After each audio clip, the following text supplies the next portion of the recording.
Do you feel the vibes?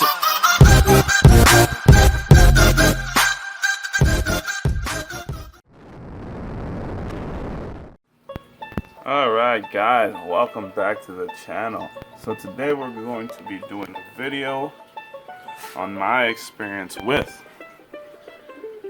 the orange skunk clownfish. So as you can see here, I have a pair of orange skunk clowns, guys.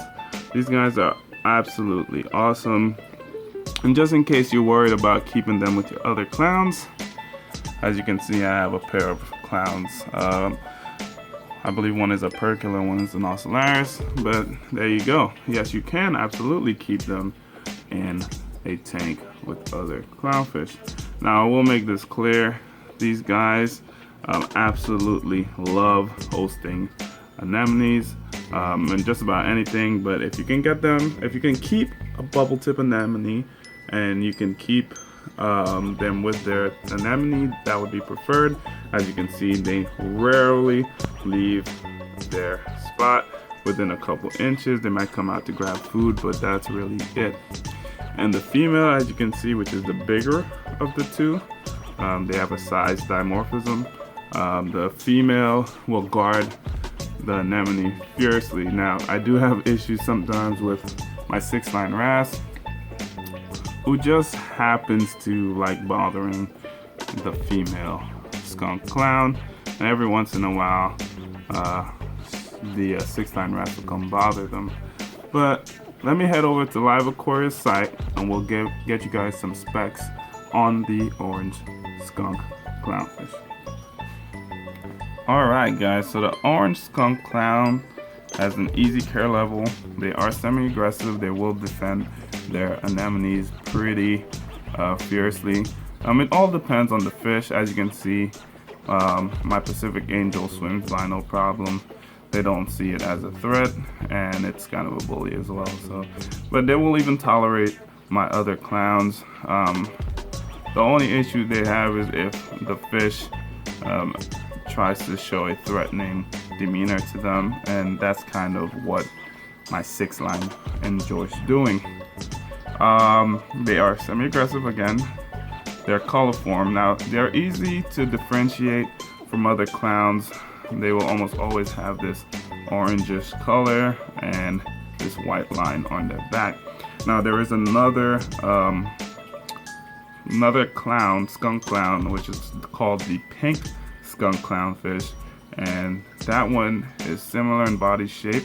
They are a little smaller, and they also have a lateral line running down the side of their faces, whereas the orange skunks just has a line that just runs along their back, from their face to their back. It's a solid white line. Are they reef compatible? Absolutely. As you can see, I have a pretty poor example of a reef, but it's something. But yeah, they don't bother anything. Like I said, they pretty much stick to this rock. They'll come out a couple inches to feed, but that's really it. Otherwise, they tend to stay as close to their anemone as possible. In my case, they have two. One's just smaller than the other. They grow to a max size of about 5 inches. Now, I've had these guys for probably going on 8 months or so, somewhere around there, and no issues. Didn't have any issues with parasites or anything like that, ick or anything like that. So if anything, I would even rather you guys start with skunk clowns over percula, ocellaris, some of the more common clowns, just because I feel like these guys just are a little more resistant to a lot of the diseases that the others are plagued with.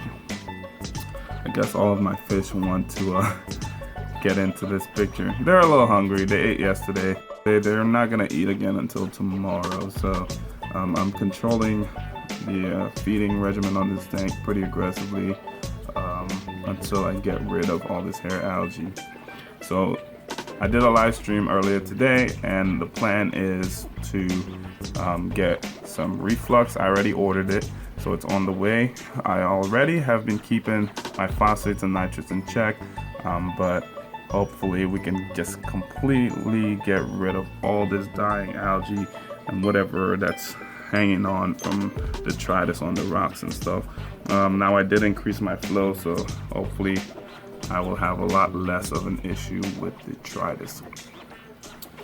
Alright, what else is there to know about these guys? So they require about a 30-gallon tank, and they can be purchased captive bred by ORA. So that's basic stats for these guys. They're in a 40-gallon breeder, which is my system, with a 20-gallon long sump, with a water volume of approximately 50 gallons. I would say 50 to 60 gallons. And yeah, guys, you'll have no issues with these guys. They can hold their own. Actually, this clownfish right here, my female Trupercula misbar, didn't have this green bubble tip anemone prior to this, and she, on at least 2 occasions, tried to bully the orange skunk clowns out of those 2 anemones up there.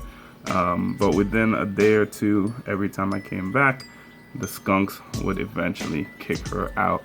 So they still maintain their home right there, and now I had to get her a separate one because she was roaming around with no anemone for quite a while. Her anemone looks a little sad at the moment, but we're working on this tank, so hopefully we can get everything back to where it should be.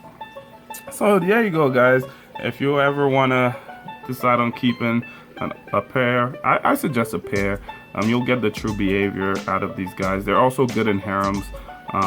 If you can keep anemones, you can keep a couple of anemones and a harem of these guys. They will create a size differentiation and hierarchy among each other, and then they will coexist. Not really the same among the Perculus ocellaris kinds of clownfish. Those guys are a whole nother world. So if you're interested in keeping them, head to your local store.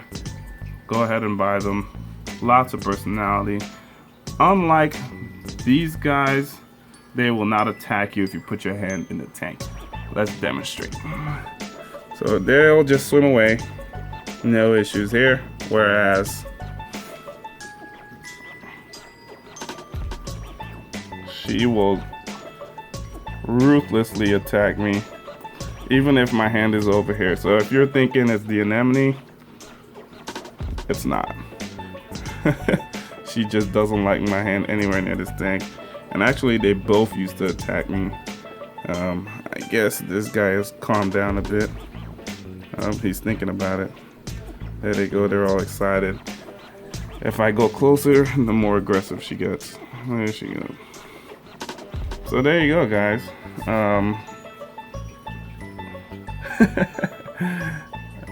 She's crazy, but definitely get you guys some orange skunk clowns. You will not regret it. Like I said, I would even prefer them over these guys as a beginner fish. As you can see, there was a little squabble between the skunk and the skunk cleaner shrimp, actually. So look at that. All right, guys. So there you go. Here's a quick shot of my pathetic reef. I'm working on it. Thank you guys for watching. Have a good one.